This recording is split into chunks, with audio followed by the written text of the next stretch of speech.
Hello കൂട്ടുകാരെ, ഇന്നത്തെ ഇത്ര സ്പീഡായിട്ട് എവിടേക്കാണെന്നല്ലേ, നമ്മളൊരു കുറച്ച് പച്ചക്കറി മേടിക്കാൻ വേണ്ടി കരിങ്കുളം വരെ പോയതാണ് കേട്ടോ. കരിങ്കുളം പോയിട്ട് നമ്മൾ പച്ചക്കറി കടയിൽ കയറി അതിൻ്റെ ഉള്ളിൽ കയറി ഇപ്പോൾ കടയൊക്കെ ഡെവലപ്മെൻ്റ് ആക്കിയിരിക്കുന്നു. അതുപോലെ തന്നെ എന്താ എടുക്കാമെന്ന് ഞാൻ ഒരു പുത്തിയില്ല ബോധമില്ലാണ്ട് നിൽക്കായിരുന്നു കേട്ടോ.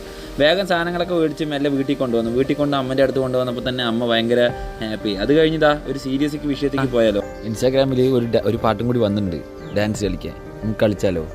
ഇന്നും പരിപാടി ബാക്കിയുണ്ട്, പണി ചെയ്ത് തരണം. അങ്ങനെയാണെങ്കിൽ ഇനി കുറച്ച് ഡാൻസ് ആയാലോ, നോക്കിക്കോ.